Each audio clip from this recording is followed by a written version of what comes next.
சென்னையில் ஆபரண தங்கத்தின் விலை ஒரே நாளில் சவரனுக்கு 640 ரூபாய் உயர்ந்து 92,640க்கு விற்பனை.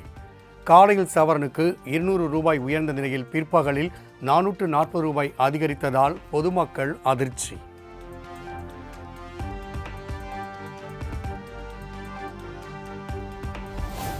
கரூர் நெரிசல் தொடர்பாக சிபிஐ விசாரணைக்கு உச்சநீதிமன்றம் உத்தரவு.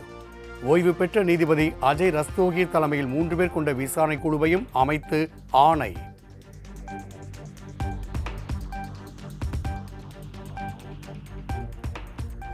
கரூர் சம்பவம் தொடர்பான வழக்கினை சென்னை உயர்நீதிமன்றம் விசாரித்த முறைக்கு உச்சநீதிமன்றம் கண்டனம். தலைமை நீதிபதியின் அறிவுறுத்தல் இல்லாமலேயே வழக்கை விசாரித்து தீர்ப்பளிக்கப்பட்டுள்ளதாக கருத்து.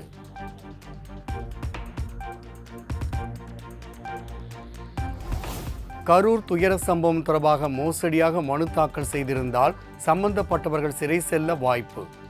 வழக்கின் தீர்ப்பு ரத்தாக வாய்ப்புள்ளதாகவும் மூத்த வழக்கறிஞர் வில்சன் விளக்கம். பேரில் மோசடியாக யாரோ ஒருத்தர் தாக்கல் செய்து இருப்பதாக உச்சநீதிமன்றத்தில் தெரிவித்தார். மேலும் அந்த இரு மனுதாரர்கள்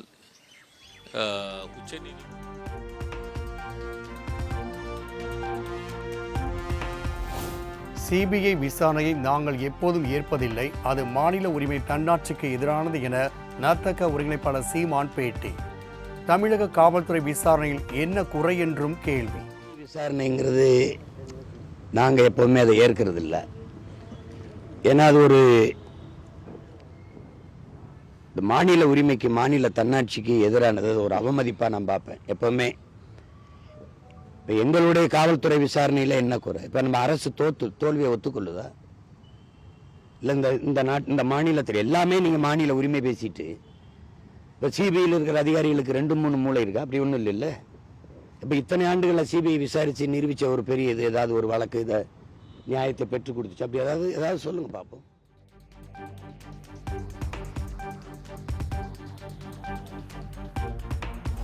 கரூர் துயர சம்பவத்தில் சிபிஐ விசாரணைக்கு உத்தரவிட்ட உச்சநீதிமன்றத்தின் தீர்ப்பு மகிழ்ச்சி அளிக்கிறது.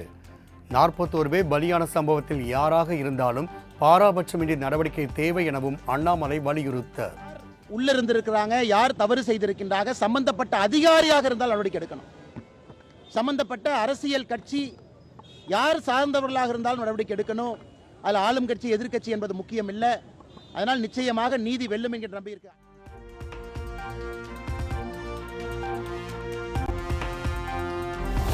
தமிழ்நாட்டில் சாதிய தலைவர்களை கூட்டு சேர்த்து வாக்கு வங்கி அதிகரித்துள்ளதாக மாய தோற்றத்தை உருவாக்கியுள்ளது பாஜக. உயிரோடு இருப்பவர்களுக்கு வாக்குரிமை இல்லை என்பதுதான் மோடி மாடல் எனவும் செல்வ பெருந்தகை சாடல். சாதி கட்சி தலைவரையும் கூட வச்சுக்கினாங்க. யாரு? தேவநாத யாதவ கட்சி தலைவர், பாரிவந்தர் உடையார் கட்சி தலைவர், ஏசி சண்முகம் முதலியார் கட்சி தலைவர், இது மாதிரி எல்லா தலைவர்களையும் தேவர் தலைவர்கள் எல்லா சமூக தலைவரையும் கூட வச்சுக்கின்னு அவங்க வாக்கெல்லாம் பெற்றுட்டு பாஜக வாக்குன்னு சொன்னா நம்ப முடியுமா? எவ்வளவு பெரிய அபத்தம் இது. அவங்களுக்கு ஏதுங்க வாக்கு? பிஜேபிக்கு தமிழ்நாட்டில் வாக்கே கிடையாது.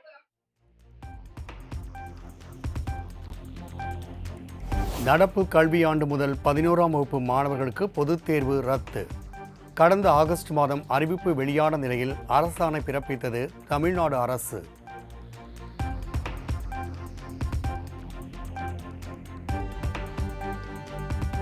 தமிழக சட்டப்பேரவை கூட்டத்தொடர் நாளை தொடங்கி வரும் 17ஆம் தேதி வரை நடைபெறும் என சபாநாயகர் அப்பாவு அறிவிப்பு.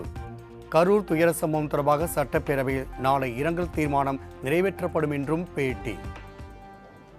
இன்று நடைபெற்ற அலுவல் ஆய்வுக்குழு கூட்டத்தின் முடிவின்படி நாளை 14/10/2025 முதல் 17/10/2025 வரை சட்டமன்ற கூட்டம் நடைபெறலாம் என்று முடிவெடுக்கப்பட்டுள்ளது.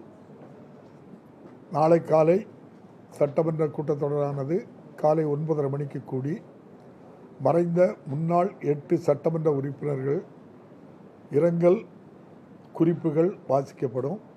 அதன் தொடர்ச்சியாக கரூர் நடைபெற்ற துயர சம்பவம், முன்னாள் கேரள முதல்வர் மாண்புமிகு விஎஸ் அச்சுதானந்தன் அவர்கள்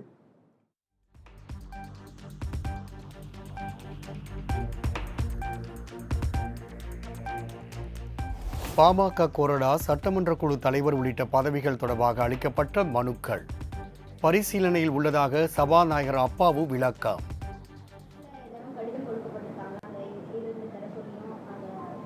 இருக்குமா? அது என்னுடைய பரிசீலனை இருக்கு.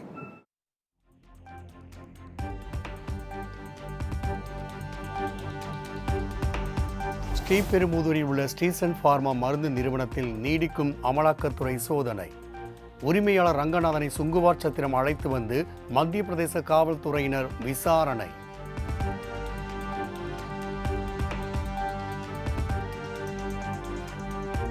கடலூர் மாவட்டம் ஆவினங்குடியில் நடைபெற்ற மணல் குவாரி மோதல் வழக்கினில் இருந்து போக்குவரத்து துறை அமைச்சர் சிவசங்கர் விடுவிப்பு. குற்றம் நிரூபிக்கப்படாததால் அமைச்சர் சிவசங்கர் உள்ளிட்ட 27 பேரை விடுவித்து கடலூர் நீதிமன்றம் தீர்ப்பு.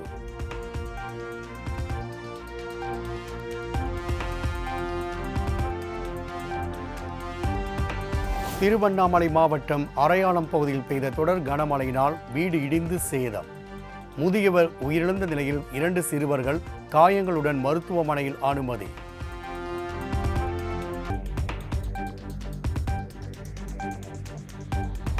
சேலம் வெள்ளக்குட்டை பகுதியில் உள்ள தமிழ்நாடு வீட்டு வசதி வாரிய அடுக்குமாடி குடியிருப்பின் பால்கனி இடிந்து விபத்து.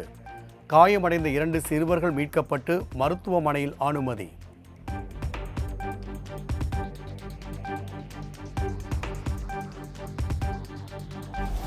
சிவகங்கை ஆட்சியர் அலுவலகத்தில் குடும்பத்துடன் தீக்குளிக்க முயன்றதால் பரபரப்பு.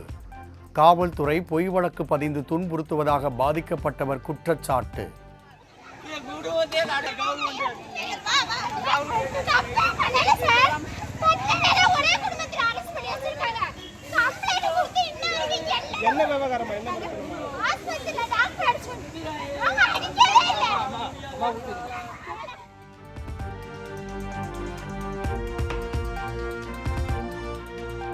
கடலூர் மாவட்டம் வேப்பூரில் பட்டாசு கடையில் அனுமதியின்றி 10 மூட்டையில் பதுக்கி வைத்திருந்த நாட்டு வெடிகள் பறிமுதல். வேப்பூர் போலீசார் வழக்கு பதிவு செய்து விசாரணை.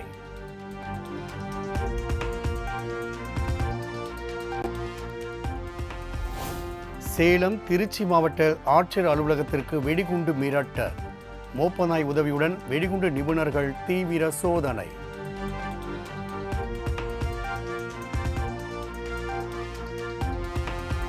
தூத்துக்குடி கோபங்காடு விலக்கு அருகே விவசாயி வெட்டி கொலை செய்யப்பட்ட வழக்கு.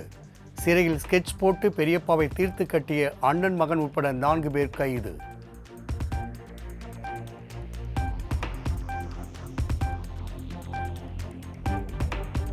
கோவை, திருப்பூர், நீலகிரி, ஈரோடு உள்ளிட்ட 16 மாவட்டங்களில் இன்று கனமழைக்கு வாய்ப்பு. தேனி, தென்காசி உள்ளிட்ட 4 மாவட்டங்களில் நாளை கனமழை பெய்யக்கூடும் என்றும் வானிலை ஆய்வு மையம் கணிப்பு.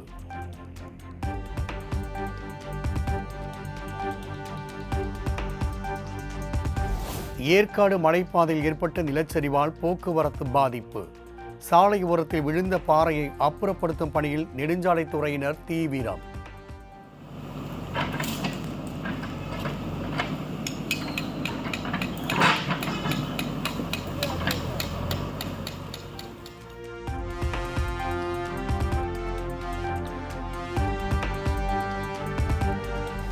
நீலகிரி மாவட்டம் மஞ்சூர் கெத்தை மலைப்பாதையில் ராட்சத பாறைகள் சாலையில் சரிந்து விழுந்து விபத்து. சுமார் 2 மணி நேரத்திற்கு மேலாக போக்குவரத்து பாதிக்கப்பட்டதால் பொதுமக்கள் கடும் அவதி.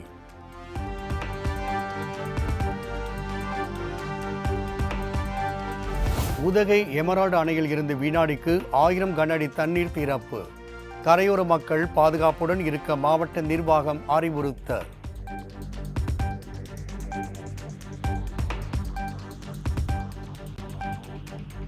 தொடர் கனமழையினால் நிரம்பி வழியும் காஞ்சிபுரம் தாமல் ஏரி. உபரி நீரில் ஆனந்த குளியலிட்டு பொதுமக்கள் உற்சாகம்.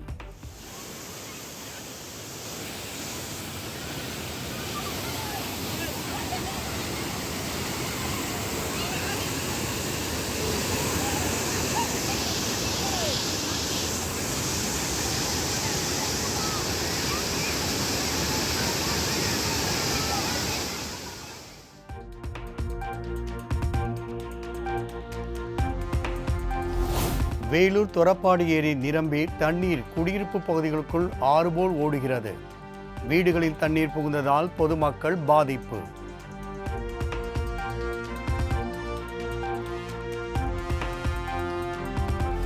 சிவகாசி மாநகராட்சி சாதாரண கூட்டத்தில் மேயர் ஆணையருடன் மாமன்ற உறுப்பினர்கள் காரசார வாக்குவாதம். தங்கள் வார்டுகளில் அடிப்படை வசதிகள் செய்து கொடுக்கப்படவில்லை என குற்றம் சாட்டி முழக்கம்.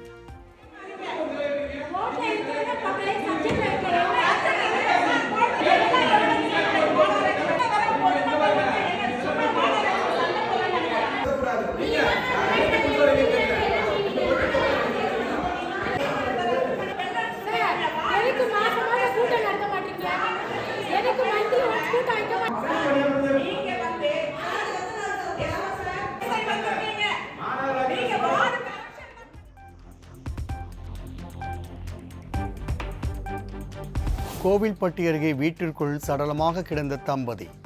இருவரின் உடல்களையும் கைப்பற்றி காவல்துறையினர் தீவிர விசாரணை.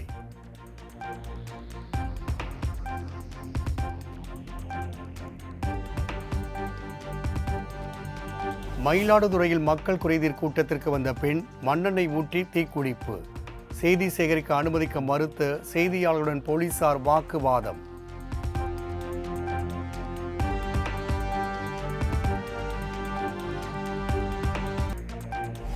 கோடியக்கரை பகுதியில் மீன்பிடித்துக் கொண்டிருந்த மீனவர்கள் 21 பேர் மீது இலங்கை கடற்கொள்ளையர்கள் தாக்குதல்.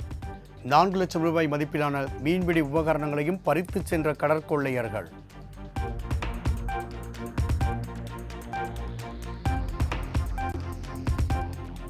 பெரம்பலூரில் மணமகிழ் மன்றம் அமைப்பதற்கு எதிர்ப்பு தெரிவித்து பொதுமக்கள் சாலை மறியல். அரியலூர் தேசிய நெடுஞ்சாலையில் நீண்ட தூரத்திற்கு அணிவகுத்து நின்ற வாகனங்களால் போக்குவரத்து பாதிப்பு.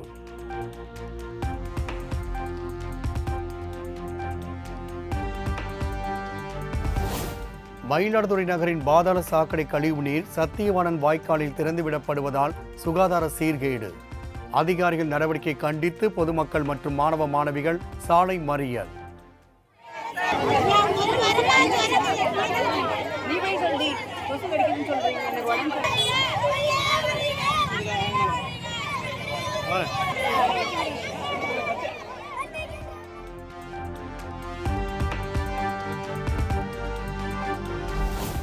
மரக்காணம் அருகே நடுக்குப்பம் ஊராட்சியில் 20 பேருக்கு வாந்தி மயக்கம். அனைவரும் மருத்துவமனையில் அனுமதிக்கப்பட்டுள்ள நிலையில் குடிநீர் காரணமா என்பது குறித்து விசாரணை.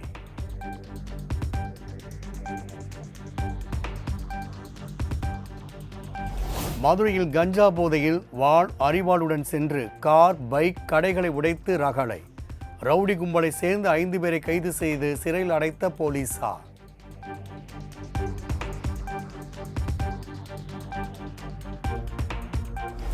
இருமல் மருந்து குடித்து 22 குழந்தைகள் உயிரிழந்த விவகாரத்தில் தமிழ்நாடு அரசும் அதிகாரிகளும் பதில் கூறியே ஆக வேண்டும். முழுமையான விசாரணை நடத்தி நடவடிக்கை மேற்கொள்ள வேண்டும் என்றும் காங்கிரஸ் எம்பி கார்த்தி சிதம்பரம் வலியுறுத்தார்.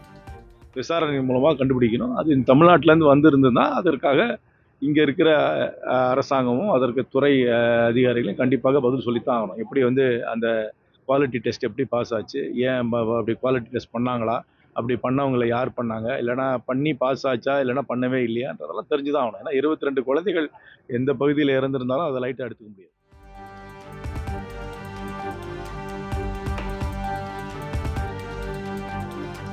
இரண்டாவது டெஸ்ட் கிரிக்கெட் போட்டியில் மேற்கிந்திய தீவுகள் அணி 390 ரன்களுக்கு ஆல் அவுட். இந்திய அணிக்கு 121 ரன்கள் வெற்றி இலக்காக நிர்ணயம்.